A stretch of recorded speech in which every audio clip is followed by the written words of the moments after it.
Bonsoir à tous et à toutes. Bienvenue au Centre Rabelais. Très heureux de vous voir nombreuses pour cet événement, pour l'Agora des Savoirs de ce soir.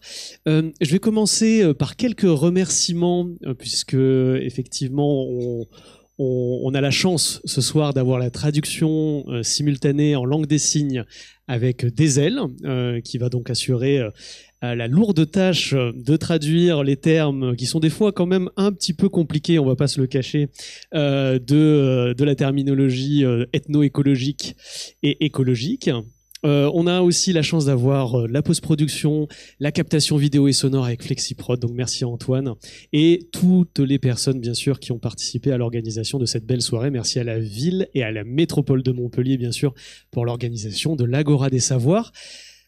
L'Agora des Savoirs, c'est loin d'être fini, hein. Vous avez une prochaine séance et je vais l'indiquer tout de suite et faire la pub pour la semaine prochaine, puisque pas la semaine prochaine, dans quelques temps, dans mercredi 30 avril exactement, à 19h, on aura Michel Lussolt qui a écrit un très bel ouvrage, Cohabitons pour une nouvelle urbanité terrestre, et on parlera, vous le verrez, de choses qui sont connectées par rapport à ce qu'on va évoquer ce soir.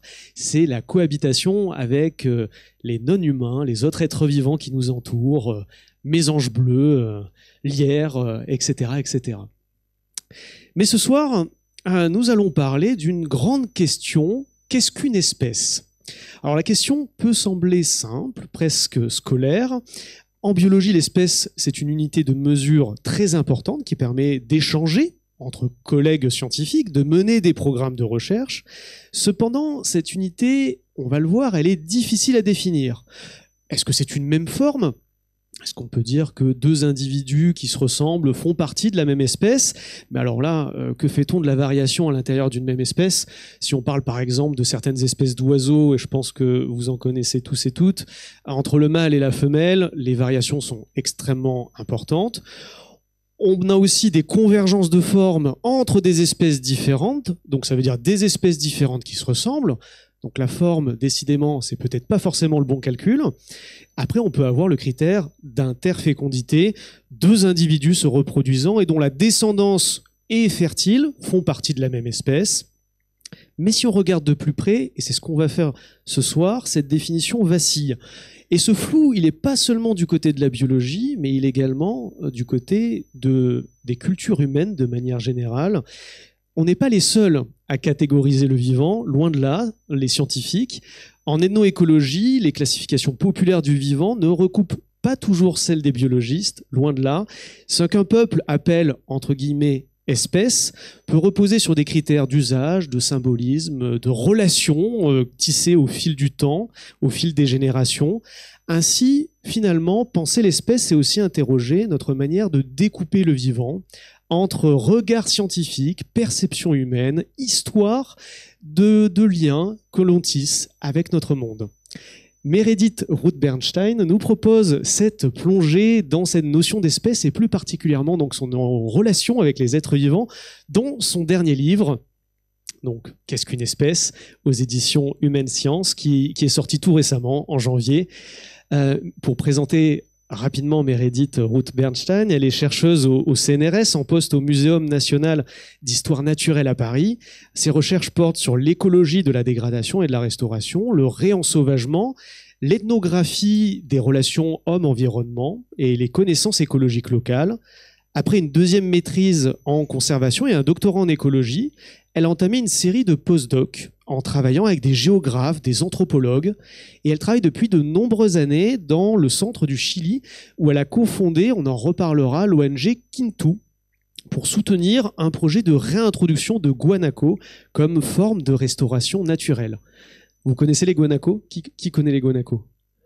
Quelques personnes. Donc c'est une espèce, on verra, de lama sauvage, et on reviendra dessus, proche parenté avec la vigogne notamment. Depuis 2020, elle enseigne le design pour les interactions entre humains et non-humains et des ontologies de la nature dans le cadre d'un programme de maîtrise géodesign de l'Académie de design à d'Eindhoven. Et depuis longtemps, mais particulièrement depuis son arrivée en France en 2017, Elle collabore avec divers artistes et designers sur une variété de projets d'art et sciences et d'art environnemental. Merci beaucoup, Meredith, d'être avec nous ce soir pour nous évoquer donc ce concept d'espèce. J'ai particulièrement aimé l'ouvrage justement parce qu'on plonge totalement dans les difficultés et les frontières qui sont extrêmement poreuses entre diverses espèces et entre divers êtres vivants. Et peut-être pour commencer et pour revenir donc sur ce concept, pourquoi est-ce qu'il est si difficile de s'accorder au niveau scientifique sur une définition unique, consensuelle? Oui, ça marche? Et ça marche, oui. Okay, très bien. C'est bon? Vous m'entendez? Très bien. Allez, très bien. Il y a des pouces qui se lèvent à vous. Ok. Oui, bon, d'abord, merci pour l'invitation d'être ici ce soir. Je suis ravie. Et oui, pour commencer, pourquoi c'est tellement difficile de s'accorder sur une définition d'espèce? C'est, bon, pour donner la réponse, et je vais l'expliquer, mais la réponse simple, c'est que c'est parce que les espèces n'existent pas. Les espèces sont dans la nature, il n'y a pas d'espèces, pas vraiment. L'espèce, c'est donc une invention, c'est une catégorisation, c'est une invention culturelle, sociale. Mais c'est pas que il y a évidemment beaucoup de variations parmi le vivant. Il y a beaucoup de choses qui sont différentes. Mais pourquoi alors je dis que les espèces n'existent pas vraiment? Mais je crois que le plus facile pour répondre, c'est de tracer un peu les différentes tentatives de définir une espèce, non? Donc, si on commence dans l'histoire de la taxonomie ou l'histoire de l'histoire naturelle, comme vous avez dit, les gens ont un peu commencé avec l'idée peut-être évidente de classer les vivants, les animaux, les plantes, et les bactéries, finalement, à la fin, quand on a découvert les bactéries, et les champignons, selon leur apparence, selon la morphologie, c'est-à-dire la forme de l'animal ou le plante ou champignon. Mais donc, comme vous avez déjà aussi dit, que très rapidement, on découvre qu'il y a beaucoup d'exceptions, beaucoup de problèmes avec penser que chaque espèce a une forme ou que chaque forme correspond à une espèce. Donc déjà, il y a évidemment des espèces où il y a le mâle et la femelle qui ont des formes très différentes. Il y a aussi beaucoup d'espèces où la forme juvénile est très différente de l'adulte. Il y a toutes les espèces qui sont métamorphiques, donc il y a des énormes différences entre les différentes étapes de vie. Comme papillon comme chenille. Papillon, ouais. Comme je crois que tous les insectes font la métamorphose. En fait, la métamorphose, c'est beaucoup plus commun qu'on pense parce que on ne le voit pas chez les mammifères et on pense toujours aux mammifères quand on pense vivant. Mais il y a pas mal d'amphibiens qui font métamorphose d'un type ou d'autre. Tous les insectes, donc beaucoup les crabes et des animaux de ce type, non, qui ont des exosquelettes. Mais surtout, il y a beaucoup d'animaux qui habitent dans l'océan, donc on ne les voit pas typiquement, on n'est pas conscient du fait que presque, bon, je ne sais pas combien, mais une majorité des espèces de l'océan font la métamorphose. Donc, en fait, la métamorphose, c'est très commun, il faut le prendre en compte. Donc, on ne peut pas dire qu'une forme correspond à une espèce ou qu'une espèce correspond à une forme. Donc, c'est plus compliqué que ça. Il y a trop de problèmes. Il y a aussi des espèces, comme vous avez aussi évoqué, qui sont très similaires entre eux. Genre, un expert, une experte ne pourrait pas les distinguer à l'œil, mais ils sont quand même, on a d'autres raisons à penser qu'ils sont deux espèces différentes. Donc voilà, un autre exemple de la complication, si on prend juste l'apparence. Mais alors, quelles sont ces autres raisons à penser que nous avons deux espèces, même s'ils sont très similaires par l'apparence? Donc, au moment qu'on a commencé à comprendre la génétique, quand la génétique a été découverte et développée comme discipline, on a commencé à avoir d'autres formes de définition d'espèces qui sont basées sur la génétique. Donc, la première de ce type de définition, qui est toujours très, très répandue, très populaire, une des définitions plus utilisées, c'est la définition qui dit que nous avons deux espèces si nous avons deux populations qui ne reproduisent pas entre eux. Donc là, quand même, là, il y a déjà une complication parce qu'on peut avoir du population d'un animal qui, disons, a l'apparence exacte, mais ils ne reproduisent pas parce qu'il y a, je sais pas, une montagne entre les deux. Donc, on peut demander, mais est-ce qu'il n'y avait pas cette montagne, est-ce qu'ils pourraient se reproduire entre eux? Et donc, s'ils pourraient reproduire, est-ce que ça veut dire qu'ils sont vraiment une espèce, ou est-ce que le fait que dans la réalité, ils ne reproduisent jamais, est-ce que ça veut dire que dans les faits, ce sont deux espèces? Donc déjà, c'est un peu, il y a une ambiguïté déjà avec ce type de définition par reproduction entre deux populations. Mais bon, et après ça, il y a autre type de critères génétiques où on essaie, par exemple, de tracer les lignées de descendance par la génétique. Donc, on prend des différents exemples des gènes, beaucoup d'êtres vivants différents. On essaie de les mettre dans l'ordre de leur lignage plus probable. Donc, on met les gènes qui sont plus similaires. On dit qu'ils sont probablement plus étroitement relationnés, ces êtres avec les gènes moins similaires, moins étroitement relationnés. On essaie de formuler logiquement un type d'arbre d'évolution. Et donc ça, c'est avec ce type d'analyse, on peut dire que à la fin, tous les lignées séparées par cette analyse sont des espèces différentes. Donc le problème qu'on a d'abord, c'est que toutes ces différentes formes d'analyse peuvent donner des réponses différentes.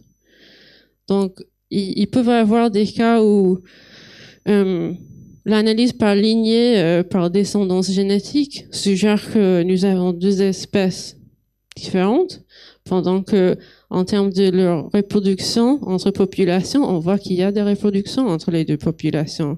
Alors, est-ce que ça a assez deux espèces ou une espèce? Donc, ça, c'est le type de problème qu'on peut avoir et qu'on a tout le temps, qu'on essaie de définir une espèce. Donc, le problème, c'est que, en fait, dans la nature, il y a des populations d'animaux, de plantes, de champignons qui ont des apparences similaires ou différentes, qui ont de la reproduction ou pas entre leurs différentes populations et qui ont différentes lignées de relations par ascendance-descendance avec d'autres espèces. Et tout ça vient dans toutes les combinaisons possibles. Et ça veut dire que il y a aucune force, comment on veut dire, dans l'évolution qui vraiment essaie de créer des êtres de forme particulière ou des populations isolées ou des lignées bien définies. Il n'y a rien qui crée ce type de choses dans la nature. Et oui, il n'y a pas. En fait, dans le premier chapitre de votre ouvrage, vous parlez d'unité de la nature comme unité de mesure. En fait, l'espèce, nous la créons, cette unité de mesure, pour pouvoir, comme je le disais en introduction, faire des programmes de recherche, faire de la politique dessus les espèces, de la gestion du vivant. Sans cette notion d'espèce, on serait bien embêté finalement. Oui, non, la notion d'espèce, c'est hyper utile pour beaucoup de choses et surtout pour moi, par exemple, dans mon travail en tant qu'écologue, c'est hyper utile de pouvoir avoir une définition d'espèce qui vient avec un nom scientifique taxonomique parce que cela me permet de chercher de toute l'information scientifique qui a été créée sur cette espèce, c'est tout indexé avec le nom d'espèce, avec un nom scientifique qui réfère à une population ou plusieurs populations avec une telle et telle apparence, etc. Et qui sont supposément, selon les analyses, plus ou moins relationnées à ces autres espèces. Donc, pour moi, le plus important de la notion d'espèce, c'est que c'est une manière de trouver et de retrouver de l'information scientifique et de partager cette information aussi. Et comme vous l'indiquez, la forme, l'interfécondité, l'aspect lignage sont compliqués et amènent des difficultés parce que le vivant nous contredit très souvent. Et en plus, il y a aussi des nouveaux concepts qui ont émergé du côté scientifique. Alors, je pense au concept d'holobionte, dont quelqu'un que certains et certaines connaissent ici, Marc-André Sellos, qui est aussi professeur au Muséum national d'histoire naturelle et qui est passé effectivement à l'Agora des Savoirs et qui a été professeur à l'université de Montpellier, a écrit un ouvrage que je vous conseille qui s'appelle Jamais seul, où il parle beaucoup de cette notion d'holobionte.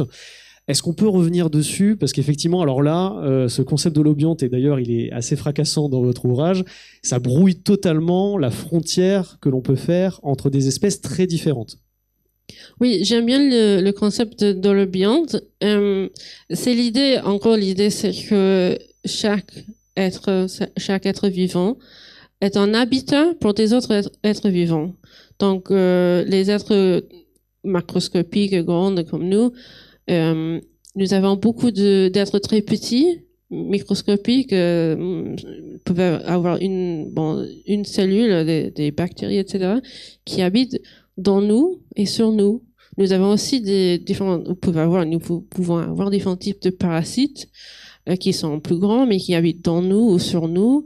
C'est la même chose pour tous les vivants. Donc, tous les animaux ont des parasites de différents types. Mais parasites, ça a une implication négative. Mais l'idée de holobionte, justement, ça mettre ensemble les parasites peuvent avoir un effet néfaste, mais aussi beaucoup d'êtres vivants qui habitent sur nous et dans nous, qui peuvent avoir des effets super bénéfiques pour l'organisme. En fait, l'idée de holobionte veut dire que chaque organisme est fait d'autres organismes et nous ne pouvons, je veux dire tous les êtres vivants, nous ne pouvons pas vivre sans ces autres êtres vivants qui habitent dans nous et sur nous. Parce qu'en fait, ça fait un tout et chaque être qui habite dans nous, comme nous sommes l'habitat pour cet autre être, et nous sommes genre ensemble dans un type d'écologie qui est à la fois un type de physiologie. Donc c'est un fonctionnement que voilà, c'est un fonctionnement entier. Et si on essaie de briser ces relations multi-espèces, qui d'ailleurs pas forcément possible dans tous les cas, on ne pourrait pas vivre. Donc, c'est ça. Ce qui est intéressant aussi pour penser le concept d'espèce, là, c'est que le concept d'espèce ne prend pas du tout en compte l'idée que chaque espèce, c'est une multitude d'espèces, en fait. Donc, on ne peut pas parler de l'espèce humaine, Homo sapiens. Bon, techniquement, on est tous holobiontes, on ne doit pas parler juste de l'Homo sapiens parce que l'Homo sapiens n'est jamais seul, en fait. Mais il n'y a pas de concept similaire au concept d'espèce pour ça. Genre, on a l'idée de l'holobionte, mais il n'y a pas de nom spécifique pour tous les différents holobiontes, par exemple. Oui, en fait, le système avec moi plus mon microbiote intestinal sur la peau, etc., effectivement, il n'y a pas de nom pour ce système-là en tant que tel, quoi. Et en fait, ça me fait naître aussi une autre question sur d'autres interactions qui sont complexes et que l'on retrouve aussi dans votre ouvrage. C'est, par exemple, prenons le lichen, qui est une espèce, puisque là, pour le coup, on donne un nom à une espèce, mais qui finalement est le composé de 3 organismes. Donc c'est vrai que là aussi, là, en termes de frontières brouillées, on peut remettre en question ces frontières très étroites de l'espèce. Oui, là, le cas des lichens, c'est intéressant parce que justement, les lichens sont aussi des holobiontes, mais c'est un cas d'holobionte où tous les êtres sont un peu de la même taille. Donc, on parle aussi de symbiose, mais c'est un peu un concept très similaire à holobionte. En tout cas, oui, c'est un type de holobionte. Et le nom qu'on donne au lichen, si je ne me trompe pas, c'est basé sur le composant champignon. Et les autres composants algues et levure ne sont pas inclus dans le nom. Donc, ces 2 autres composants peuvent varier, mais ça, c'est pas indiqué dans les noms d'espèces qu'on donne au lichen. Et donc, en fait, les gens qui sont spécialistes dans le lichen disent que probablement il faut trouver un autre moyen pour nommer les lichens, mais personne n'a vraiment imaginé comment faire ça pour le moment. D'accord, d'accord. Donc il y a un chantier de recherche justement sur rien que le fait de nommer les lichens. Je vais passer sur un autre sujet, mais qui est toujours connecté bien sûr à ce concept d'espèce, c'est comment apparaît une espèce, et plutôt comment on fait apparaître une espèce sur notre belle planète Terre. Donc cette notion de spéciation, c'est vrai qu'on peut se demander à quel moment une espèce surgit d'espèces qui étaient apparues avant sur cette planète Terre. Oui, bon, en gros, il y a deux manières de faire la spéciation. Il y a la fission d'espèces et la fusion des espèces. Donc, fission, c'est ce qu'on imagine normalement. Non, il y a une espèce, il y a des différentes populations de l'espèce qui sont séparées géographiquement par, je sais pas, des montagnes qui forment ou une océan qui forme quelque chose comme ça sur le temps long, le temps géologique. Et donc, ils sont séparés, ils ne reproduisent plus entre eux et chacun diverge par l'évolution. Et après quelques millions d'années, ils sont tellement différents que sont par tout critère possible des espèces différentes.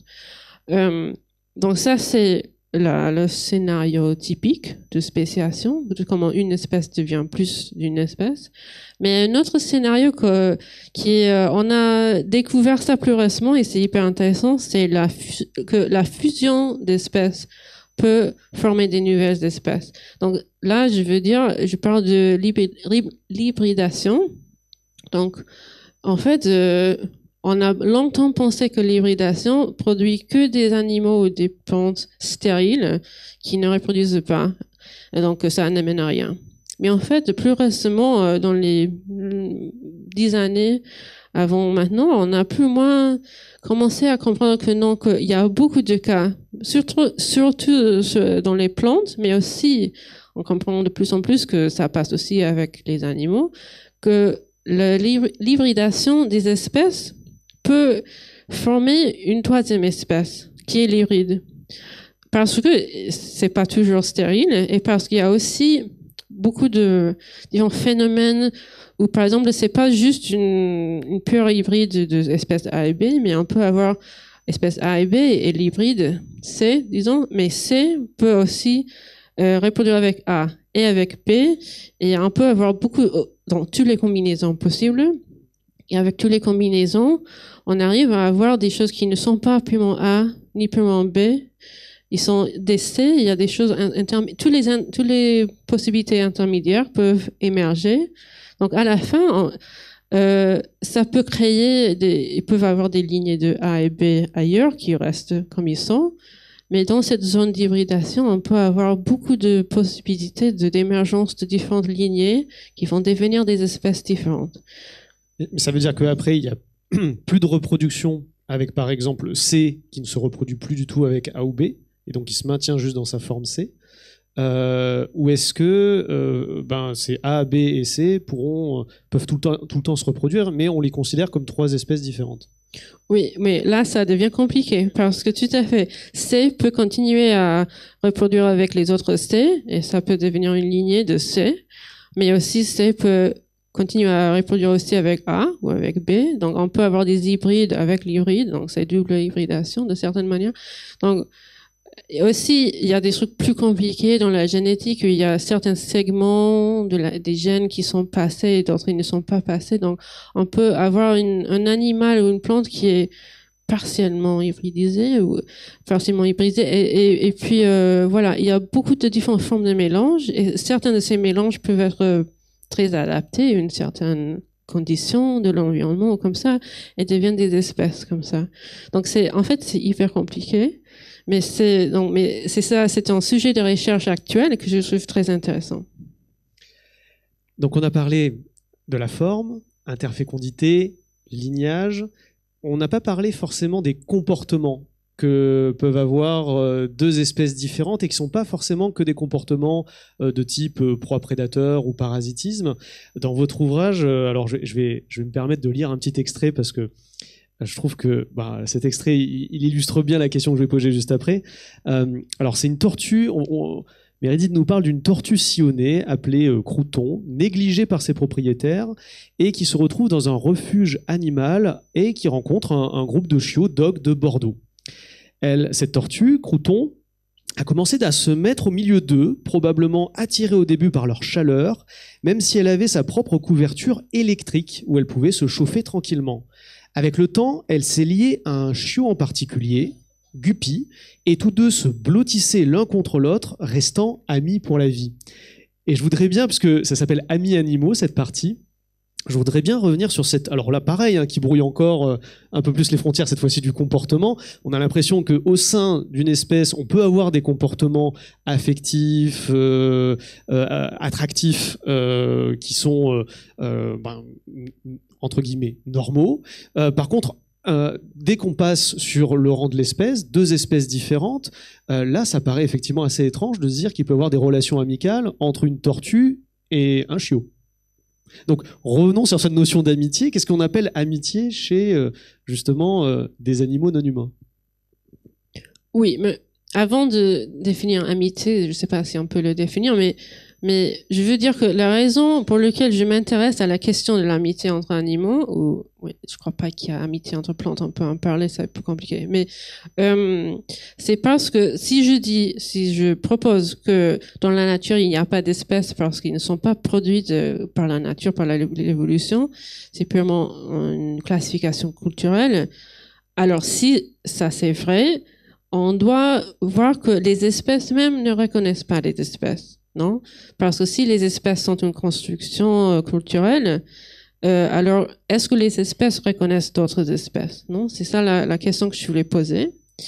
Mais bien sûr, les autres espèces ont aussi des cultures et des psychologies et classifient des choses, non? Donc, on peut se demander comment est-ce que les autres espèces classifient les autres espèces, ou est-ce qu'ils classifient des choses comme si ils étaient d'autres espèces, non? Voilà. Donc la question d'amitié intervient là parce que c'est un type de relation sociale où on classifie de certaine manière des autres êtres. Donc moi, si j'ai des amis, ce sont des individus que je classifie, je catégorise comme des personnes que j'aime le plus, quelque chose comme ça, non, avec qui j'ai certains types d'interactions sociales qui sont positifs, on peut dire, non? À différence d'autres personnes que je connais pas. Donc, est-ce que, voilà. Donc, l'idée d'amitié, c'est déjà, si on le définit un peu comme ça, c'est une relation sociale. Une relation sociale, c'est une relation que nous pensons, dans le comportement d'animaux, le comportement humain aussi, comme une relation, que nous avons au sein d'une espèce. Donc le social, c'est toujours défini par une espèce. C'est comme ça qu'on définit les sciences sociales. On parle que des humains, parce qu'on parle que de la société au sein de l'espèce humaine, non? Donc société, c'est un concept normalement pensé comme un concept au sein d'une seule espèce. Donc l'idée d'une amitié entre espèces, ça c'est déjà un peu bizarre dans le sens que ça implique une socialité qui va au-delà de la classification d'espèces, non? Donc déjà s'il y a des amitiés entre espèces, c'est déjà une indice que pour certaines autres espèces qui ont ce type d'amitié, ils ne définissent pas l'espèce comme nous parce qu'ils voient ces autres animaux, que nous pensons d'autres espèces, comme partie de leur société, de leur socialisation. Donc c'est ça un peu pourquoi j'ai posé cette question. Et ce qui est intéressant, c'est que si on définit l'amitié comme une relation sociale positive, de vivre ensemble de manière aussi, si on prend le point de vue de comportement animal, on peut définir certains comportements qui sont faits typiquement entre animaux de la même espèce. Donc, par exemple, des animaux sociaux font beaucoup de choses dans leurs relations entre eux, genre par exemple le nettoyage mutuel, vous me grattez, comme ça, ou le partage de nourriture, ou dormir ensemble dans un terrier, par exemple, beaucoup de choses comme ça. Donc, on peut demander si ces mêmes comportements sont faits auprès d'autres espèces. Et en fait, c'est exactement ce qu'on voit. Par exemple, dans cet exemple que vous avez donné, ils dormaient ensemble. Donc, dormir ensemble, pour beaucoup d'animaux, c'est une activité sociale. Donc, en base de ça, on pourrait dire, oui, il fait une extension des comportements sociaux aux autres espèces. Donc, c'est comme ça qu'on peut définir une amitié entre espèces. Et alors là, pour aller sur l'autre versant, qui serait plus le côté agression au sein d'une même espèce, alors vous l'indiquez dans un exemple entre, je crois, le coyote et le loup, où finalement le loup va avoir, enfin les loups vont avoir une relation avec les coyotes qui est extrêmement particulière et vont bien distinguer les coyotes des autres êtres vivants qui peuvent être par exemple autour d'un cadavre qui a été tué, enfin d'un être vivant qui a été tué par les loups.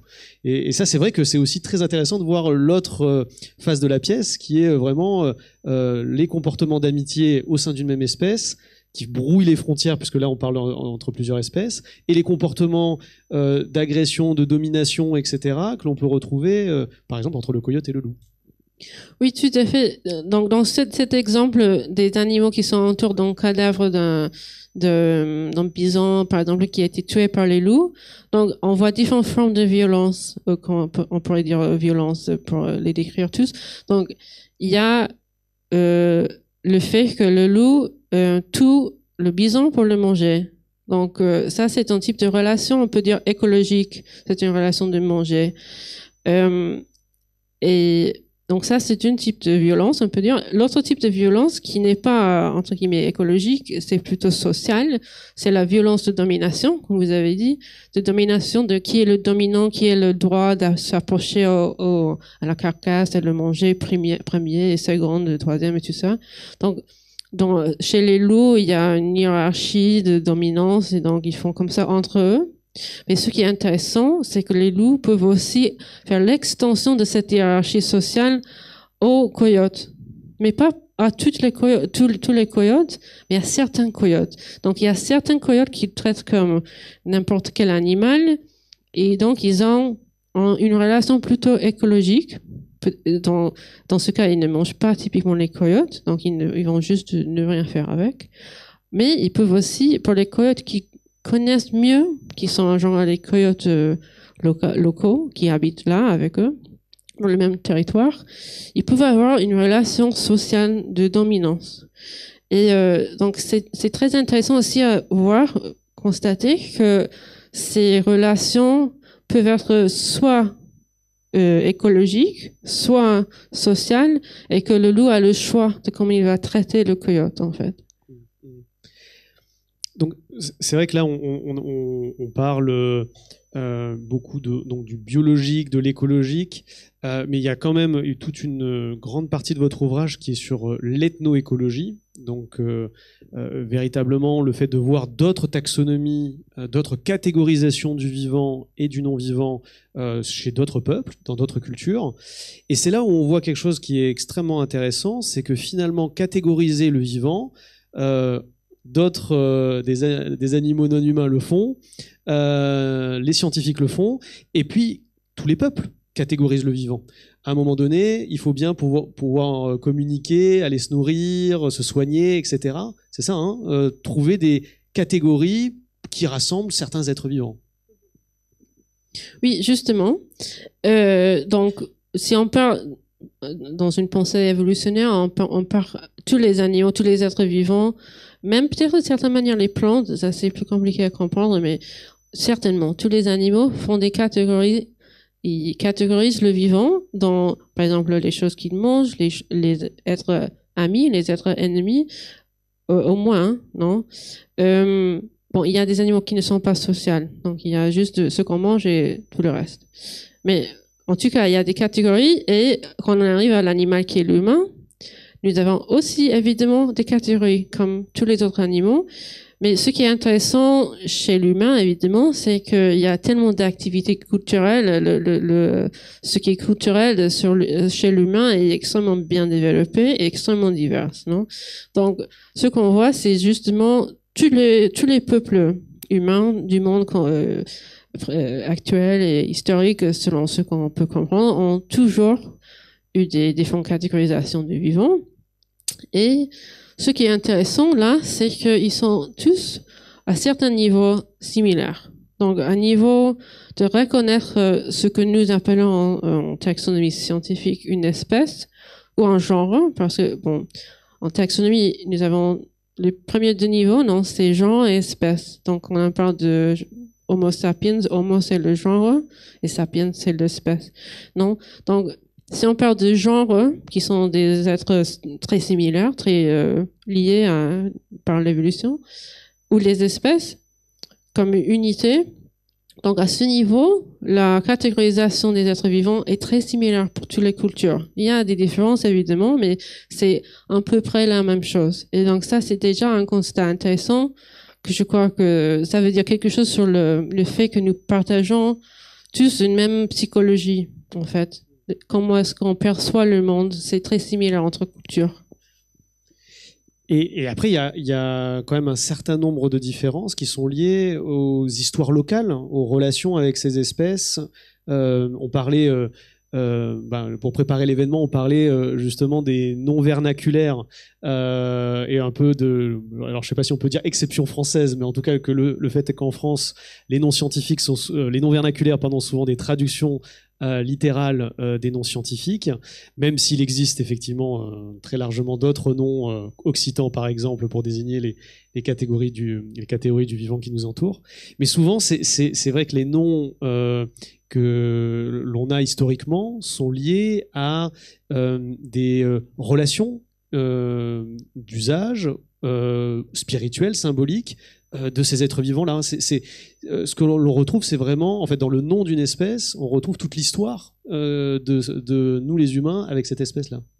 Oui, justement. Alors en français, en fait, il y a deux termes qui, à ma connaissance, n'existent pas dans d'autres langues. Il y a le nom vulgaire et le nom vernaculaire. Et c'est cette différence qui n'existe pas forcément, par exemple, en anglais ou en espagnol. Et je sais pas si d'autres langues, mais voilà. Donc, le nom vulgaire, c'est la traduction littérale du nom scientifique en français. Et c'est ça que vous avez probablement appris à l'école, ou quelque chose comme ça, ou dans un guide de naturaliste. Mais, par contre, le nom vernaculaire, ça, c'est les noms qui viennent des autres dialectes, des autres langues qui sont présentes en France.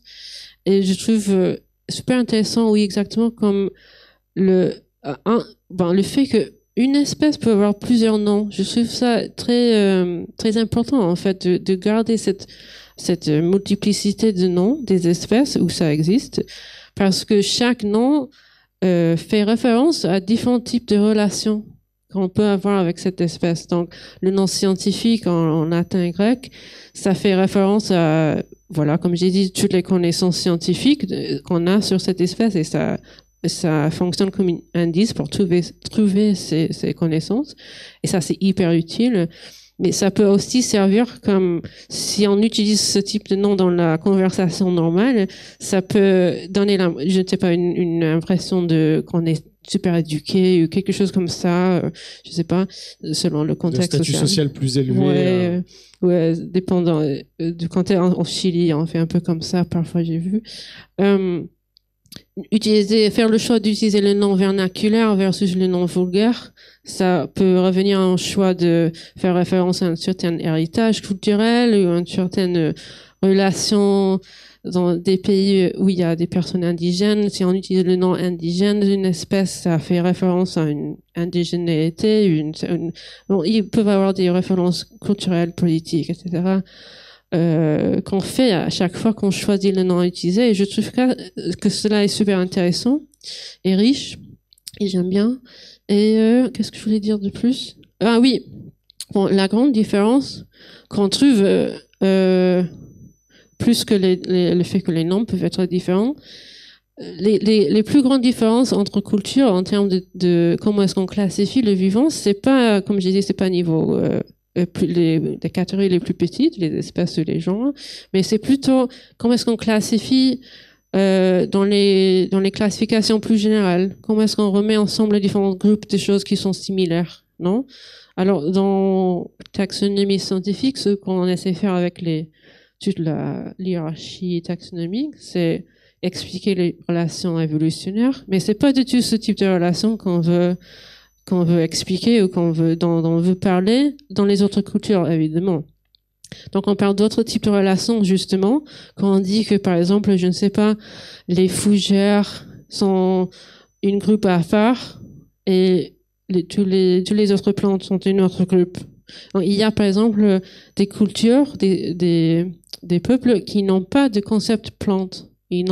C'est pas juste qu'ils n'ont pas le mot plante, ils n'ont juste pas le concept de l'idée de plante. Donc pour eux, ce que pour nous c'est une plante, pour eux c'est beaucoup de différentes catégories qui n'ont rien à voir entre eux. Donc ils n'ont rien en commun qui est important à noter. Voilà.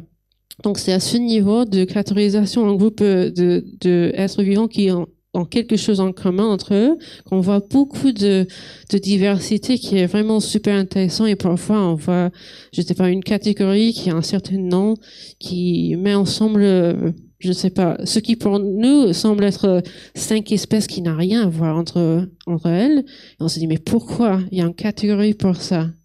Et c'est bon, alors la culture, probablement quelqu'un pourrait vous expliquer pourquoi ils ont tous quelque chose en commun, mais c'est peut-être quelque chose du niveau rituel ou spirituel ou quelque chose qui n'est pas évident pour nous, mais c'est dans leur interprétation du vivant en fait.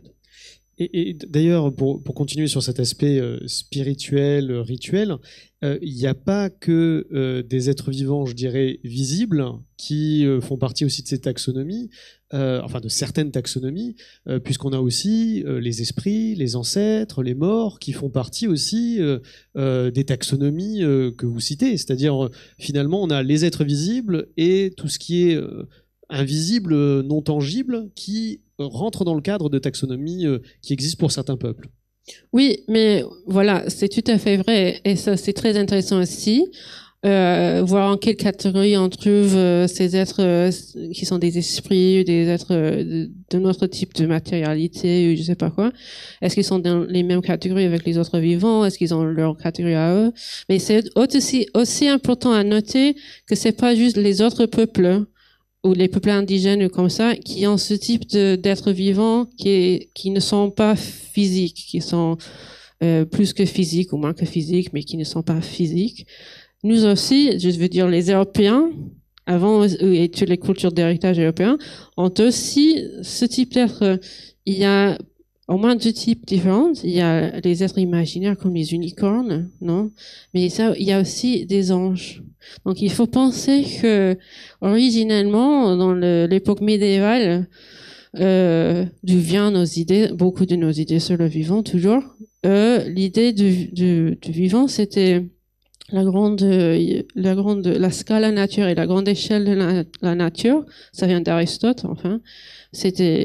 On ajoute un truc chrétien sur l'idée d'Aristote, sur l'héritage grec, et on a une idée que le vivant, c'est composé par un type de lignée continue qui commence avec les minéraux. Il y a des minéraux, il y a des animaux, bon, je crois que non, minéraux plantes, animaux simples, animaux complexes, humains, anges, Dieu. Et tout ça, c'est dans c'est différentes catégories du vivant. Avec une idée de hiérarchie, c'est ça? Oui, d'accord. Ok, très bien. Avant de passer à quelques questions de la salle, je voulais revenir sur le dernier chapitre de l'ouvrage, qui parle vraiment du futur de la conservation de la nature par rapport à ce qui a été discuté auparavant et que nous venons de discuter ici pour l'Agora des Savoirs.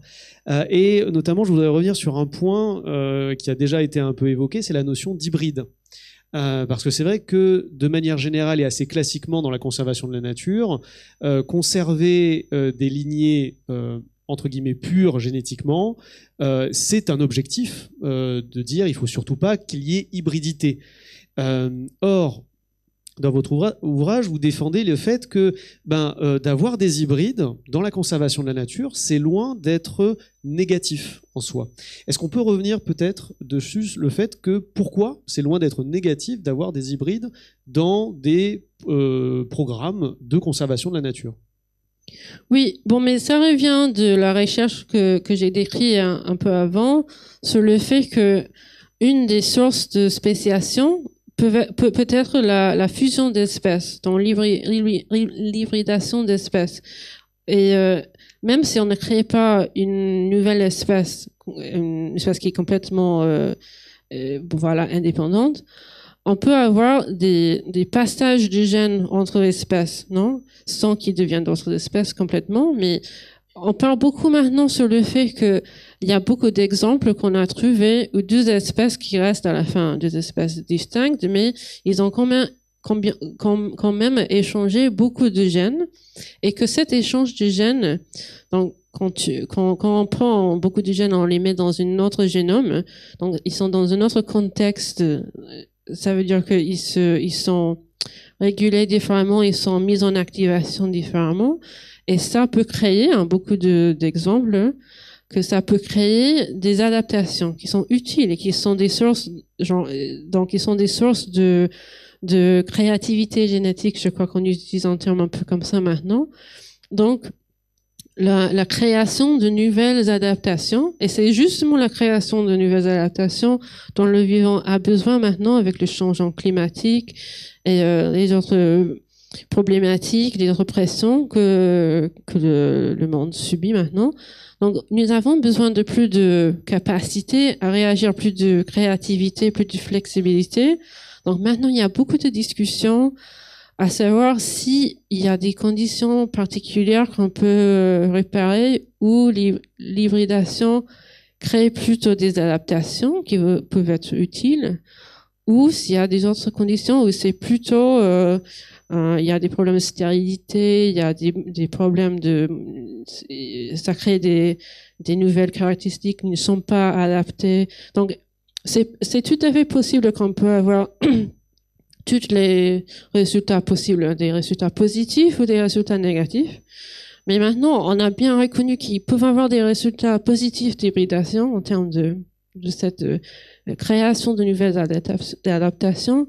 Donc, on essaie de comprendre est-ce que ça passe la majorité du temps, la moitié du temps, voilà. Mais ce qui est certain, c'est que ça peut passer. Et donc, je crois que c'est nécessaire maintenant de changer un peu notre regard sur la conservation et de ne pas mettre l'emphase tout le temps ce type d'obsession qu'on ne peut pas laisser les espèces mélangées, on ne peut pas laisser les populations même d'une même espèce se mélanger parce que ça va être toujours mauvais. Non, mais ça ne va pas être toujours mauvais. En fait, c'est au cas par cas, suivant le contexte, où il faut prendre la décision en fait de est-ce que on laisse l'hybridation ou est-ce que on empêche cette hybridation-là. C'est vraiment la décision par rapport au territoire local, quoi. Oui, je crois que un problème que nous avons en conservation, c'est maintenant le plus qu'on comprend comment l'évolution marche en réalité, le plus il faut se rendre compte qu'on ne peut pas le contrôler. Nous ne sommes pas vraiment en charge de l'évolution. On peut penser que nous pouvons concevoir comment l'évolution doit passer, un peu le manipuler pour que il se passe au mieux, mais en fait, je crois que le plus qu'on le comprend, le plus qu'il faut se rendre compte que il y a beaucoup d'effets de contexte, il y a beaucoup de plasticité, je veux dire, avec ça, qu'il y a beaucoup de choses qui peuvent changer avec les conditions. Et voilà, on ne sait pas qu'est-ce qui va passer tout le temps, en fait. Allez, je me permets une dernière question. La semaine dernière, on parlait ici même avec Jean-Sébastien Steyer de Jurassic Park et les sciences. On parlait des extinctions, bien sûr, puisque c'était le retour des dinosaures, on prélève de l'ADN, on fait des dinosaures. Et plus récemment, donc il y a une société qui s'appelle Colossal qui a parlé des extinctions pour le mammouth. en disant bah oui, on a de l'ADN partiel, mais on a de l'ADN de mammouth. On pourrait reconstruire un mammouth et réintroduire des mammouths à l'heure actuelle. Et vous me parliez justement du loup terrible. Alors peut-être, je ne sais pas s'il y en a qui en ont entendu parler, mais qui paraît-il, où Colossal a fait des loups terribles, qui est une espèce du Pléistocène. Est-ce que finalement, se dire qu'on peut, comme vous disiez, ne pas être en charge de l'évolution, mais un petit peu quand même, se dire qu'on remet et on réintègre des espèces qui ont disparu au Pléistocène, à l'Holocène, etc., pour enrichir finalement notre monde, est-ce que c'est véritablement une fausse bonne idée? Et si oui, pourquoi? Non, je crois que ça dépend.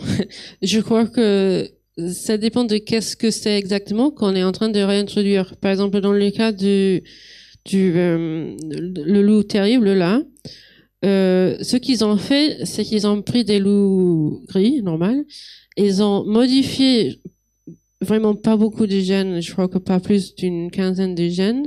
C'est même pas des gènes qui viennent directement du vrai loup terrible, c'est juste une modification des gènes existants dans le loup gris. Le propos de ces modifications, c'était seulement de changer l'apparence physique extérieure, la morphologie des loups pour qu'ils sont similaires à des loups terribles. Et donc, c'est sur le base ils ont un aspect similaire à ce qu'on pense était l'aspect de loup terrible, qu'ils ont dit, voilà, ce sont des loups terribles. Donc, déjà, c'est juste 2 jours après qu'ils ont annoncé ça, et il y a déjà une énorme controverse. Est-ce que ce sont des loups terribles? Et je crois que la majorité certainement des scientifiques ont dit, non, ça, c'est pas un loup terrible. Mais ce qui est intéressant, pour revenir à la définition d'espèces, la scientifique qui travaille sur ce projet à Colossal, j'ai vu qu'elle était interviewée dans une revue scientifique où elle disait, oui, mais en fait, voilà, il y a beaucoup de définitions d'espèces. Nous avons utilisé la définition morphologique. Nous avons le droit de faire ça. Toutes les définitions sont correctes, donc c'est correct de dire que ce sont les loups terribles. Mais je crois que ça, c'est très simpliste et que ça, c'est juste de la com, en fait, parce que je crois que le message de mon livre, c'est l'opposé, c'est que il y a beaucoup de définitions, ils sont tous incorrects. Donc, en fait, c'est pas juste comme ça qu'on peut dire que c'est un loup terrible. Ça ne veut rien dire qui est intéressant. Ce qui peut être plus intéressant, je crois, c'est si c'était possible, je ne sais pas si c'est possible techniquement ou pas, si c'était possible de créer une espèce éteinte ou recréer quelque chose de similaire à l'espèce éteinte. Mais quand je dis similaire, ce que je veux dire, c'est similaire écologiquement. Donc, une espèce qui fait les mêmes choses dans l'écosystème, qui a les mêmes types de comportements, qui fait les mêmes fonctions écologiques. Ça veut dire, par exemple, je ne sais pas, qu'il y a une dispersion de graines d'une certaine plante qui n'a plus de disperseur, ou qui fait des monticules de crottes qui vont lâcher beaucoup de nutriments dans des endroits dans l'environnement, des trucs comme ça, que beaucoup d'espèces ont des effets comme ça qui sont importants pour le fonctionnement écologique. Et si on arrivait à recréer des fonctions qui manquent, ça, je vois l'intérêt. Ça, je crois que ça peut être hyper intéressant.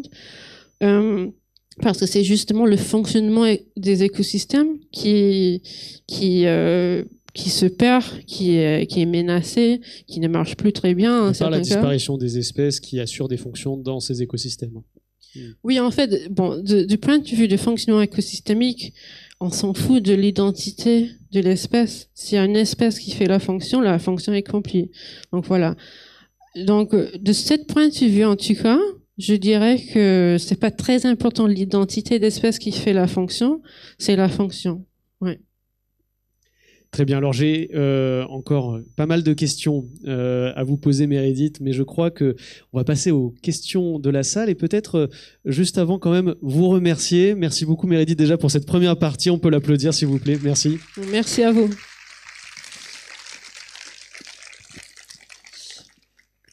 Bonjour. Bonsoir, merci beaucoup pour cette conférence. Je voulais vous demander, en ce qui est relatif aux relations d'amitié que vous disiez avant, est-ce que cette relation doit être forcément active ou elle peut être passive? Est-ce qu'on peut considérer que le mutualisme est une amitié jusqu'à où ça s'arrête? Parce que il n'y a pas forcément, toutes les espèces ne sont pas sociales, comme vous l'avez dit, donc est-ce qu'on peut explorer un peu plus ça? Oui, merci, c'est une bonne question. J'essaie de penser à un bon exemple. Si on pense, je sais pas si c'est la bonne exemple, mais si on pense par exemple aux poissons qui nettoient d'autres poissons, là, oui, c'est intéressant et je connais pas en détail, mais je crois on peut le voir de deux perspectives. On peut voir qu'il y a une relation écologique dans le sens que le poisson qui nettoie l'autre poisson, il le fait parce qu'il mange. Il mange les ectoparasites du poisson plus grand, par exemple. Donc ça, c'est une relation écologique typique. Genre, manger, c'est l'écologie, non? Donc, on peut voir cette relation seulement de ce point de vue. Il y a une évolution qui permet que ce petit poisson reconnaît le grand poisson comme une source de nourriture et c'est tout. Mais donc ça, si on le voit juste comme ça c'est pas d'amitié parce qu'il y a rien de social entre le fait juste de manger. Et il a juste peut-être le fait qu'il doit approcher le poisson plus grand, mais approcher, est-ce que ça c'est social? Pas forcément. Mais ce que je pense, je suis pas sûre, je connais pas tous les détails, mais ce que je pense, c'est que dans beaucoup de ce type de relation, qui est surtout à la base écologique, il y a aussi beaucoup de comportements de communication qui existent entre les deux. Donc, dans ce cas, je crois que c'est pas juste que le grand poisson laisse beaucoup de petits poissons l'approcher pour manger des trucs qui sont sur lui. Je crois que pour que cette relation écologique puisse marcher, sans avoir des conflits, sans avoir des mécompréhensions, comme ça, ils doivent avoir certains types de communication. Et cette communication, voilà, ça c'est social. Donc s'il y a des signes entre les deux poissons, s'il y a des relations entre deux poissons en particulier, je sais pas, j'invente, mais je crois que beaucoup de ce type de relations marchent un peu comme ça. Donc il y a une couche de socialité sur une base écologique. Donc dans ces cas, on pourrait dire que oui, on pourrait peut-être parler des amitiés, en particulier si c'est individuel, si c'est une relation vraiment individuelle entre des individus particuliers. Si par exemple le gros poisson, il préfère se faire nettoyer la bouche par le poisson A plutôt que le poisson B, par exemple. Là, on pourrait se dire que là, on peut avoir une espèce d'amitié entre poisson A et gros poisson. Oui, exactement. Très bien. Merci. Une question. Alors oui, tout en haut, oui. Bonjour, merci pour la présentation. J'avais une question un peu sur les risques de cette catégorisation justement des espèces, où je trouve que c'est intéressant pour avoir plus de connaissances et voilà, interagir avec d'autres chercheurs. Mais il y a aussi la limite on a catégorisé, du coup on hiérarchise, comme vous disiez, certaines espèces et on les objetise, et du coup on n'est plus du tout en connexion avec elles, et ça nous permet, voilà, celle-ci elle nous est utile, on la garde, celle-ci on la bazarde, on s'en fout. Et du coup, comment on revient un peu de cet écueil qui fait que voilà, on détruit certaines espèces et pas d'autres? Oui. Bon, oui, merci pour la question, c'est important. Je crois pas que les noms, par exemple, les noms scientifiques qu'on donne aux espèces, c'est la cause ou partie du problème de pourquoi on objectivise les espèces, parce que je peux vous dire que les scientifiques que je connais, qui connaissent très bien comment reconnaître certaines espèces, qui travaillent tout le temps avec leurs noms scientifiques, qui sont des taxonomistes comme ça, ils sont passionnés de ces espèces. Je viens d'être en expédition botanique avec quelques botanistes en Argentine, et ces botanistes, mais ils sont absolument fous ils sont terriblement motivés. C'était de 7 heures du matin à 23 heures du soir chaque jour pendant 2 semaines, sans manger parfois. Et bon, parce qu'ils sont tellement enthousiasmés par chercher, trouver, identifier et voilà, étudier ces plantes. Donc je vois beaucoup de passion chez les personnes qui utilisent le plus les noms scientifiques. Donc c'est pas le nom, c'est pas du nom qui vient l'objectivisation. En fait, je crois que l'objectivisation, ça vient d'autres types de relations qui peut aussi s'appuyer sur les noms scientifiques. Mais ça, c'est les relations des gens qui n'ont jamais eu de relation personnelle avec ces espèces. Donc, c'est peut-être des décideurs politiques ou les décideurs techniques et qui prennent les décisions sur la conservation, qui malheureusement ne sont pas forcément les gens qui ont une relation avec les espèces sur le terrain. Voilà. Mais alors, si je peux juste rebondir, alors je ne sais pas si c'était l'objet de la question ou pas, hein, mais par exemple, la catégorie nuisible, qui est une catégorie politique, finalement, de gestion du vivant et des êtres vivants, ou la catégorie mauvaise herbe, typiquement, ce sont des catégories qui naissent aussi pas que des décideurs politiques finalement, mais aussi des personnes qui, à certains moments, ne veulent pas chez eux ou chez elles de mauvaises herbes, d'espèces nuisibles, le renard qui mange les poules, le blaireau qui détruit les champs, le castor qui coupe des arbres le long des ripisylves, enfin, etc., etc. Donc, il y a aussi le fait que ça vient aussi de personnes quand même qui habitent un territoire en local. Oui, non, ça c'est vrai. Mais comme je t'ai dit, les relations, les catégorisations, les groupes dans lesquels on met les espèces, ça part surtout de différentes formes de relations que nous pouvons avoir. Et on voit même, oui, dans notre culture, qu'il y a beaucoup de systèmes en parallèle, différentes formes de classification en groupe. Donc, nuisibles, ça c'est un type de classification, un groupe d'êtres qui sont les nuisibles, qui n'est pas forcément utilisé par tout le monde, mais par certaines personnes avec certains intérêts, genre, je sais pas, agriculture ou quelque chose comme ça, ou personnes avec des jardins. Et donc, oui, je crois que, qu'est-ce que je voulais dire, que là, c'est évidemment une relation particulière qui, on peut dire, qui est négative. Ils ne veulent pas avoir certaines interactions avec ces espèces. Là, mais là aussi, d'où viennent nos relations particulières avec différentes espèces, qui nous fait les catégoriser de différentes manières, ça vient de la complexité de la vie sociale et culturelle, non, et politique et économique, et tous ces facteurs mis ensemble. Une chose qui est super intéressante, si on parle de nuisibles, par exemple, je crois que vous avez parlé avec Charles Stepanov dans une de plus tôt dans l'année, non? Sur son livre Attachement. Et dans ce livre, il parle par exemple des nuisibles un peu. Il parle du fait que il y a pas longtemps, pendant le siècle dernier, l'idée de nuisible est peut-être pas présent ou très difficile. La relation qu'on avait avec ces mêmes espèces de plantes était très différente parce que ces espèces qui ne sont pas l'objet de la cultivation mais qui arrivent spontanément, ils étaient valorisés parce que c'était fourrage pour les animaux.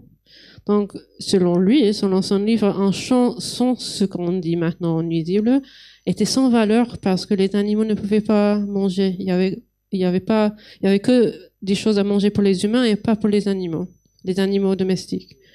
Donc, on peut dire que les relations que nous avons avec cette catégorie de plantes spontanées qui arrivent dans les champs, ça a changé beaucoup. Et pourquoi? Pour beaucoup de raisons politiques, économiques, etc., etc., non? Bonsoir. Vous avez parlé des relations donc au sein d'une même espèce ou interespèces. Mais qu'en est-il du monde végétal? Moi, j'ai lu qu'il y avait une découverte récente comme quoi on avait découvert que les plantes communiquaient entre elles par impulsion électrique. Pour vous, les scientifiques, qu'est-ce que ça change? Enfin, quel est le nouveau regard que vous avez après cette découverte, en fait? Oui, merci pour cette question parce qu'il faut quand même parler des plantes aussi. Il ne faut pas oublier les plantes.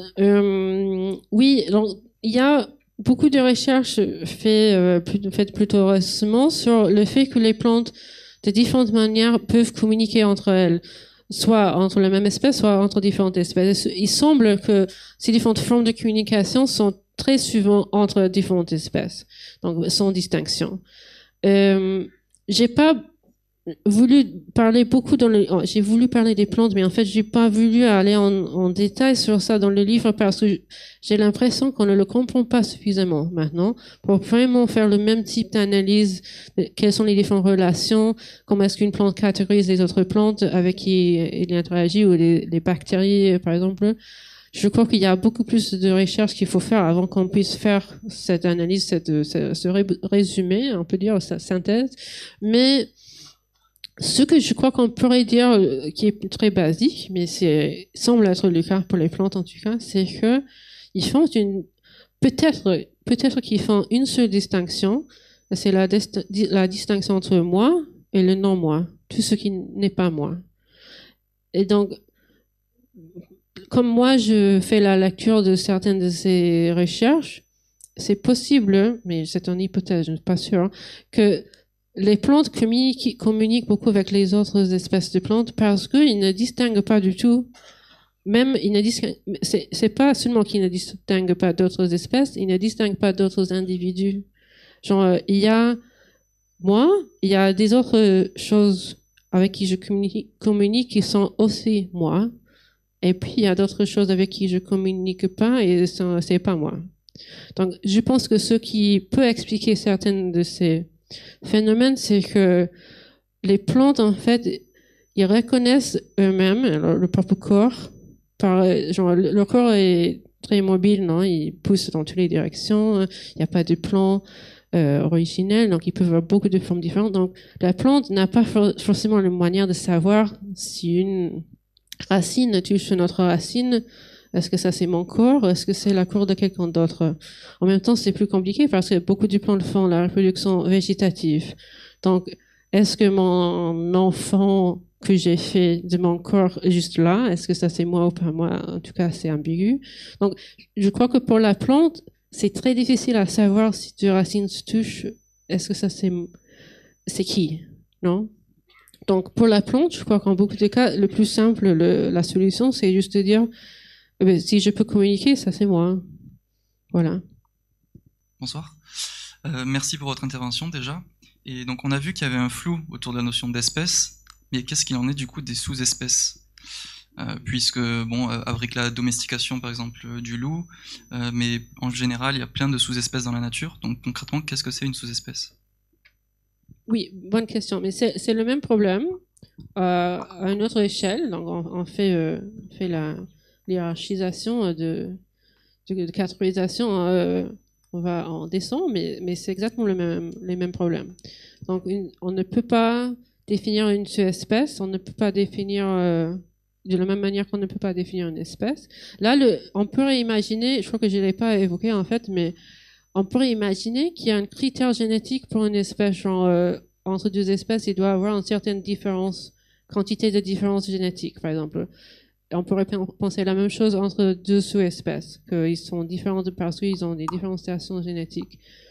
Mais en fait, si évidemment il y a typiquement une différenciation génétique, en fait, il y a des différences génétiques entre tout le monde, entre tous nous ici, non?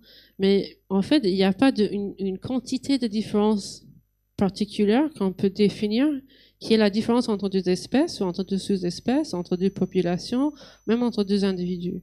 Donc, il y a des différences, mais ils sont plutôt, on peut dire, qualitatives. Genre, mais ces différences du fonctionnement des gènes, ça n'a rien à voir avec le nombre de gènes ou qui sont genre en commun ou pas entre deux individus ou deux populations. Donc, sous-espèces, souvent, je crois que les taxonomistes utilisent sous-espèces pour dire, voilà, il y a une chose qui est différente. Genre, ils ont une apparence physique et une morphologie différente, cette population comparée à cette population, mais quand même, les autres critères ne sont pas là pour dire qu'ils sont deux espèces. Donc, on pense que c'est une espèce, mais il y a une différence. Donc, on va dire que c'est une sous-espèce. Si on ne sait pas ce que c'est qu'une espèce, est-ce qu'on a raison de continuer à faire des listes rouges ou est-ce qu'il vaudrait mieux qu'on arrête deuxième question, est-ce que en faisant la chasse aux espèces exotiques envahissantes, dites exotiques envahissantes, on se prive pas de ce que vous avez évoqué tout à l'heure, c'est-à-dire des capacités d'adaptation et notamment aux nouvelles conditions climatiques? Oui, merci pour ces deux questions qui sont importantes. Donc la liste rouge, pour ceux qui ne connaissent pas, c'est la liste qui est créée. Il y a une liste au niveau mondial qui est créée pour le UICN, donc l'Union internationale de la conservation de la nature. Donc ils ont fait une liste de toutes les espèces, pas toutes les espèces, mais ils essaient d'avoir toutes les espèces avec une évaluation de combien cette espèce est sous pression ou peut être proche à l'extinction. Donc il y a différentes catégorisations de vulnérabilité à l'extinction. Et évidemment, ça s'est fait à la base de la taxonomie scientifique par espèce par espèce. Et je crois que c'est utile, oui, dans le même sens que j'ai évoqué, que les informations sur les pressions, la probabilité ou la possibilité d'extinction d'une espèce, c'est parmi les informations que je voudrais pouvoir retrouver comme scientifique quand je fais le bilan d'une espèce ou que je veux avoir une information sur une espèce pour comprendre beaucoup de choses, comment cette espèce fonctionne, quels sont les problèmes, où est-ce qu'il habite, où est-ce qu'il peut habiter, où est-ce qu'il a habité dans le passé. Bon, beaucoup de questions qu'on peut avoir. Et donc ça, c'est parmi ces informations. Donc il y a le rôle indiciel de pouvoir trouver les informations. Je crois que ça reste très utile, même si on peut avoir des conflits et des controverses sur certaines, je sais pas, sous-espèces de population sont vraiment des espèces, ils doivent être listés, ou si deux espèces sont vraiment une espèce, ils doivent être combinés dans la liste et donc évalués ensemble. Donc on peut avoir ces controverses, mais en dépit de ça, je crois que grosso modo c'est très utile. L'autre question, si en chassant les espèces dites invasives, si on les prive de la capacité d'adaptation, oui, là, les espèces dites invasives, exotiques, ça c'est, il y a aussi ça c'est aussi une catégorisation à la fin politique, à la fin culturelle, ça dit beaucoup sur qu'est-ce qu'on pense doit être dans un lieu, pas dans un autre lieu, et ça n'a rien à voir vraiment avec comment fonctionne la nature, comment fonctionne l'évolution, parce que on sait sur le temps long, et nous sommes dans le temps long, même si on ne se rend pas compte, mais sur le temps long de l'évolution, toutes les espèces ont beaucoup changé de place, ils ont beaucoup bougé, ils ont traversé des océans, des montagnes, ils ont fait des voyages incroyables. Donc tout change de place et tout bouge et rien n'est statique dans l'écologie.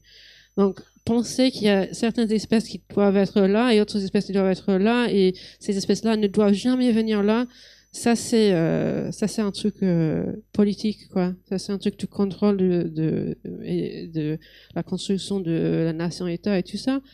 Ça n'a rien à voir avec le fonctionnement de la nature. Et donc il y a très peu, je crois qu'il y a certainement quelques exemples d'espèces qui arrivent d'une autre partie du monde qui vient dévaster un tel ou tel endroit.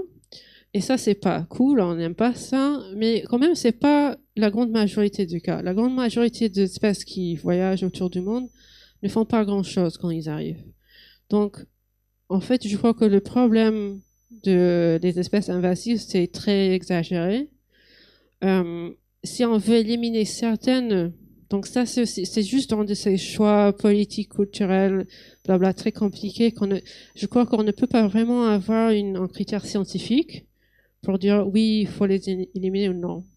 C'est un de beaucoup de critères parce que en fait cette catégorie n'a rien à voir avec la science. Donc en fait la gestion de cette catégorie n'a rien à voir avec la science. Peut-être que les cas particulièrement problématique, c'est sur des îles où il y a des taux, on va dire, d'endémisme très forts avec beaucoup d'espèces qui ne vivent que à cet endroit-là. Et quand là, on a des espèces qui arrivent et qui effectivement détruisent énormément d'individus et donc les espèces qui sont présentes, là, c'est particulièrement grave et c'est là où les politiques on va dire, de gestion, de réduction de ces espèces exotiques envahissantes sont les meilleures, peut-être. Comparativement au continent où on peut se dire que que ça va évoluer, que ça évolue et que ces espèces-là vont effectivement créer des interactions les unes avec les autres, des parasites qui vont arriver, des virus, enfin, etc., etc. Oui, bon, si on regarde par exemple les cas d'Australie et de Nouvelle-Zélande, ça c'est des cas un peu extrêmes où il y a des espèces mammifères qui arrivent tout un continent et il n'y avait pas de mammifères. Donc ça c'est quand même, ils ont un impact, c'est en des cas où il y a un impact assez grand sur la faune qui est présente. Et là, ils ont fait le choix, qui est tout à fait défensible, de essayer d'éliminer tous les rats, j'ai oublié c'est quoi tous les autres espèces, mais je crois qu'il y a des chats, il y a des renards, je sais pas quoi, mais ce type d'animal, tous les mammifères qui ne sont pas là. Donc, ça c'est très compliqué. Ils essaient de faire ça pour conserver leurs espèces qui ne sont pas trouvées dans les autres continents non plus. Donc, il y a aussi une logique tout à fait défensible et compréhensible de vouloir protéger ces espèces très uniques et toute l'écologie qui va avec contre la disparition. En même temps, il y a une question de si on ne tuait pas tous ces animaux invasifs, est-ce qu'il peut avoir une réponse d'adaptation, d'évolution parmi les marsupiaux d'Australie et de Nouvelle-Zélande face à ces nouvelles espèces? Et normalement, ben oui, ils doivent avoir une adaptation. Le problème, c'est que on peut dire de manière scientifique, oui, ça va passer. Ça peut pas, on ne sait pas en quelle temporalité et on ne sait pas à quel coût, dans le sens on ne sait pas combien d'espèces ne vont pas pouvoir survivre, mais il y aura probablement quelques-unes. Donc là aussi, c'est le choix politique de dire non, mais on veut conserver toutes les espèces. Voilà. Oui, effectivement, c'est un choix politique. Et d'ailleurs, il y a un très très bon ouvrage d'un chercheur montpelliérain, Jacques Tassin, du CIRAD, La Grande Invasion. Si vous connaissez pas, c'est un très très joli bouquin qui date un peu maintenant. Je crois que c'est autour de 2010, mais qui est un très chouette bouquin parce que c'est ce que vous disiez, Meredith, là sur effectivement cet aspect très politique de cette catégorie invasif. C'est ce que décrit Jacques Tassin dans cet ouvrage, et en disant aussi que politiquement, c'est bien de parler des espèces invasives et de leur élimination, c'est plus facile que de parler d'autres menaces qui pèsent sur la biodiversité, comme par exemple le fait de construire des autoroutes, des voies ferrées, de la fragmentation des habitats de manière générale, et bien sûr ces menaces la surpêche, enfin, etc., qui sont beaucoup plus complexes comme gestion par rapport à de la gestion politique. Tout à fait. Alors, est-ce qu'il y a d'autres questions, d'autres remarques? Moi, si on n'a pas, j'en ai une petite. Alors, je voudrais revenir sur peut-être parce qu'on n'en a pas parlé et j'ai quand même dit qu'on allait en parler. C'est l'ONG Kintu, dont vous êtes cofondatrice, donc pour la réintroduction des guanacos au Chili.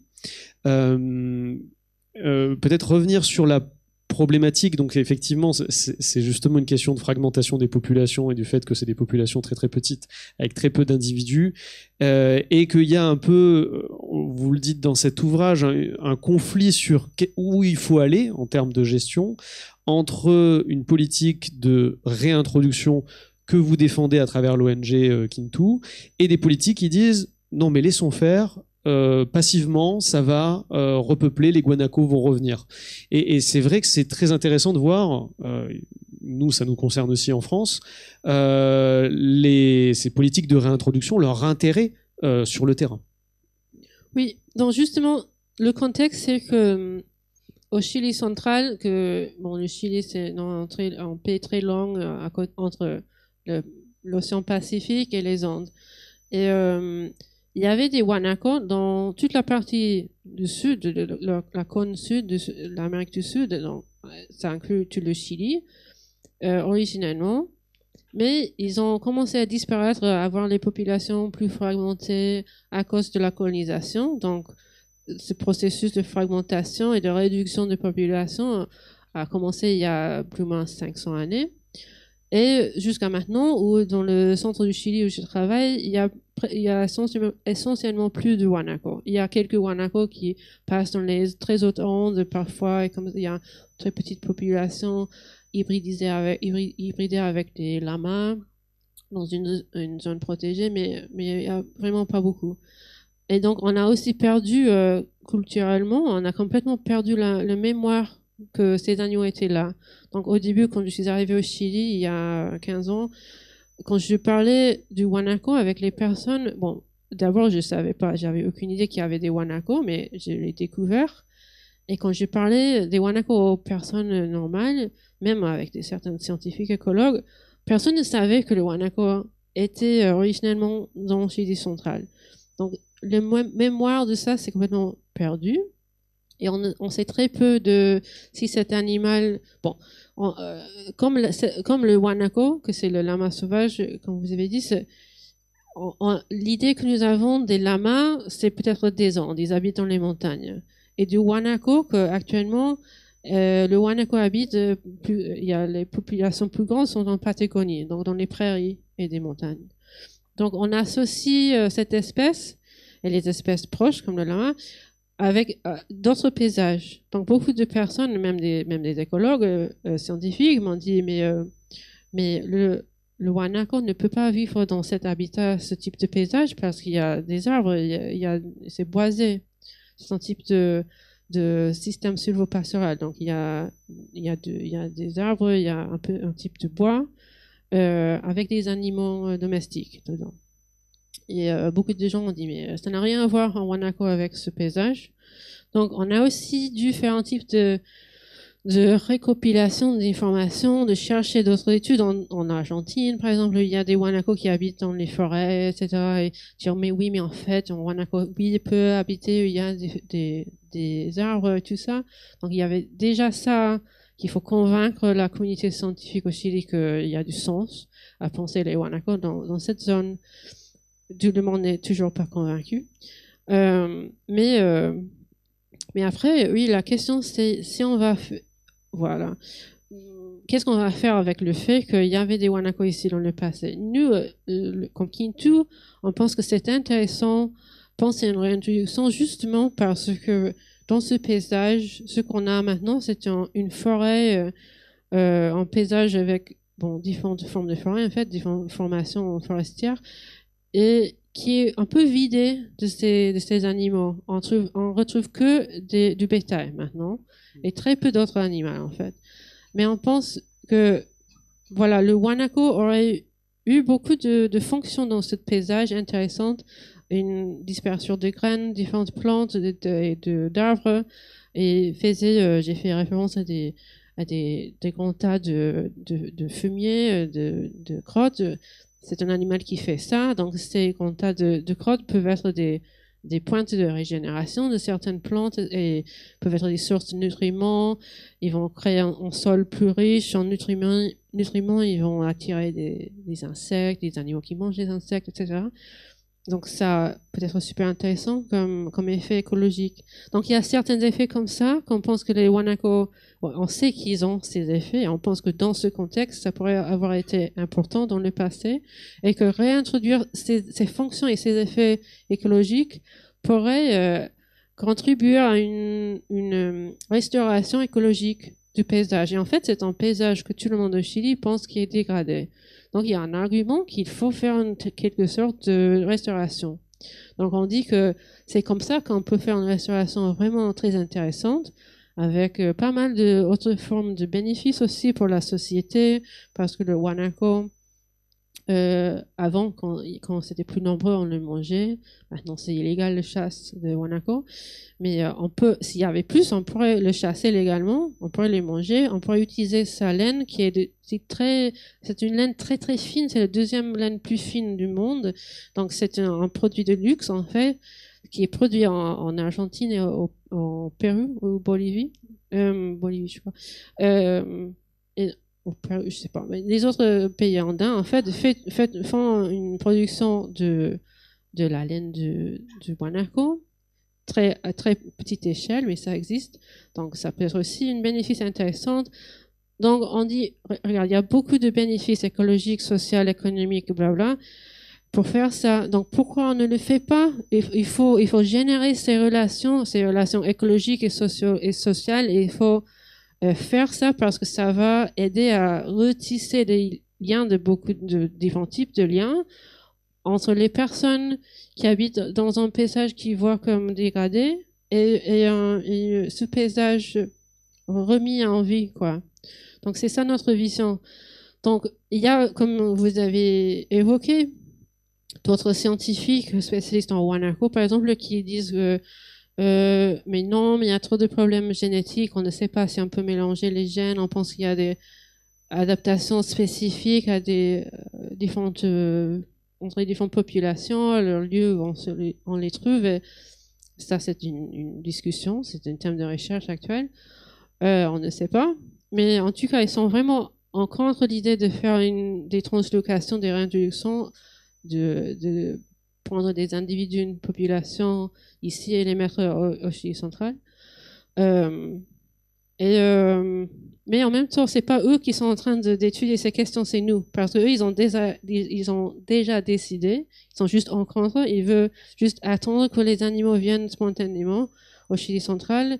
À mon avis, ça peut ne jamais passer, parce qu'il y a tellement de changements d'usage du sol, tellement d'industrialisation, tellement de mines, tellement de trucs comme ça, et si ça continue, et s'il n'y a pas de frein, de raison pour ne pas le faire, pourquoi les Wanako vont revenir spontanément? Donc je crois qu'il faut être dans l'action et donner des raisons pour ne pas continuer à dégrader. Mais en fait, si je comprends bien, ils sont contre par rapport à l'argument dont on parlait tout à l'heure, d'hybridation. C'est-à-dire que, enfin d'hybridation, pas véritablement d'hybridation, mais de mélange génétique entre populations différentes qui seraient adaptées localement à différents endroits. Et si jamais on en prend et on mélange, bah, ce mélange, pour eux, c'est pas quelque chose de bénéfique. C'est ça pour l'espèce. Oui, c'est ça. Ils font cet argument, justement. Mais ce qui m'ennuie un peu, c'est que ils ne sont pas vraiment en train de faire les analyses nécessaires pour savoir si c'est vrai. Donc c'est nous nous sommes en train de faire ça pour répondre à la question. Donc ça, c'est une partie du projet, c'est aussi pouvoir identifier s'il y a des populations qu'on pourrait, en toute sécurité, on peut dire, transloquer, genre faire leur introduction au Chili central. Et s'il y a des populations que c'est mieux de ne pas faire ça. Donc, on cherche cette information maintenant, c'est un projet qu'on fait maintenant.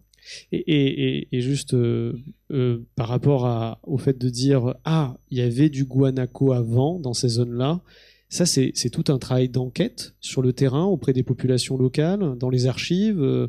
Enfin, comment vous faites finalement, et comme dans tout programme de réintroduction d'ailleurs, pour dire bah là on est sûr ou quasiment sûr qu'il y avait du guanaco sur cette zone-là. Oui. Bon, mais justement, l'analyse qu'il faut faire pour savoir quelles sont les populations qu'on peut remettre en contact et mélanger, l'analyse se base sur l'écologie historique, donc savoir en quel moment différentes populations ont été en contact dans l'histoire. Il y a combien d'années ou il y a combien de générations.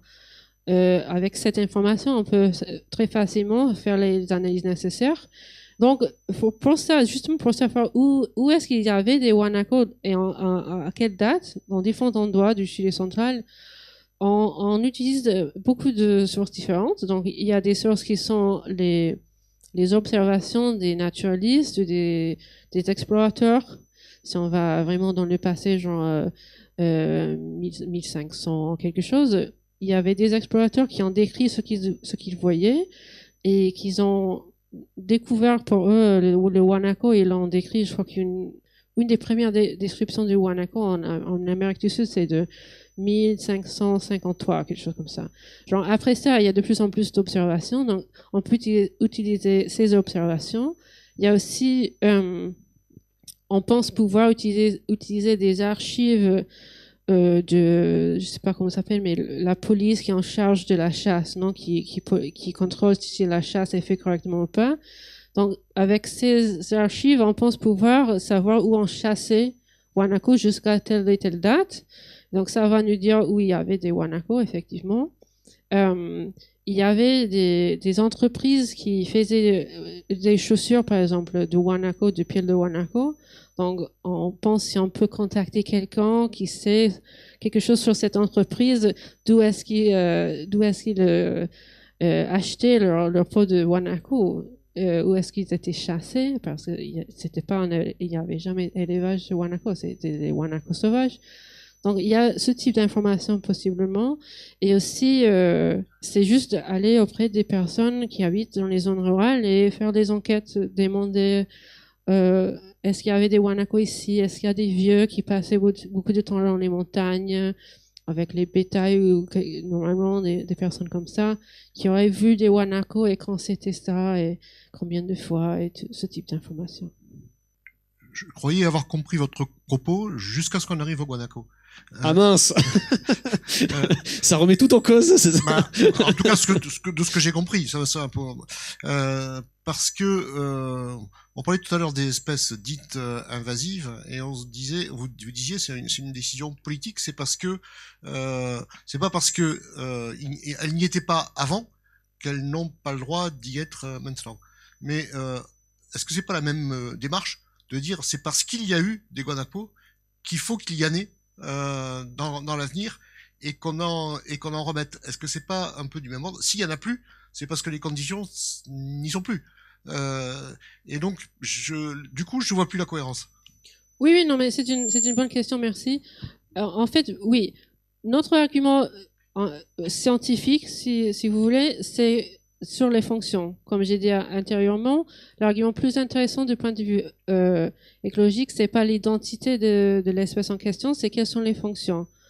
Alors, on pourrait, en fait, nous sommes comme ONG, nous sommes aussi en train de voir la possibilité de travailler avec des lamas, qui ne sont pas les mêmes espèces, mais c'est très proche, parce que les lamas sont beaucoup plus faciles à travailler avec, parce qu'ils sont dans une catégorie d'espèces politiquement qui est domestique, et donc il y a en fait il y a presque pas de régulation sur son traitement.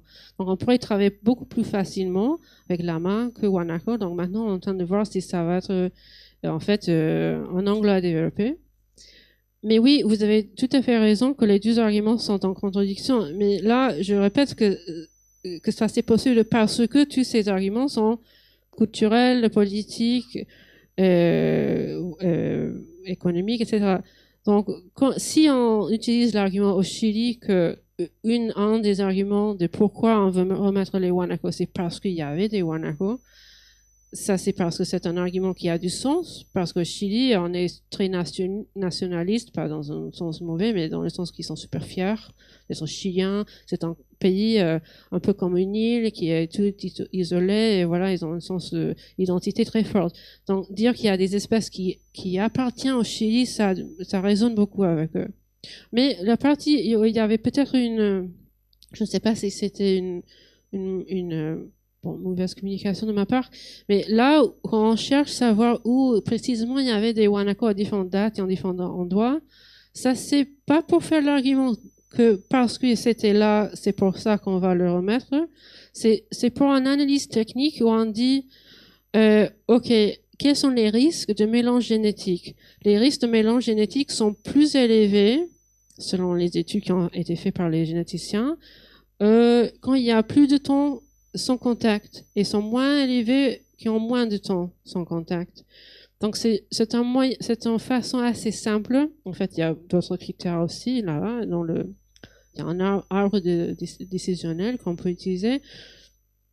Donc un des critères importants, c'est combien de temps sans contact est-ce que il y a entre ces deux populations. Donc c'est dans ce sens, cette partie de la recherche qu'on fait, c'est pas dans l'optique de faire un argument juste que parce que c'était là, doit être là autrefois, mais plutôt juste pour pouvoir calculer le temps de séparation entre populations pour un type de évaluation génétique. Après, c'est juste une approximation génétique. Après, on ne sait pas qu'est-ce qui passerait de vrai si on mettrait deux populations ensemble. C'est juste pour c'est aussi dans une optique politique de ne pas prendre des risques. Merci beaucoup, Meredith, pour cette discussion.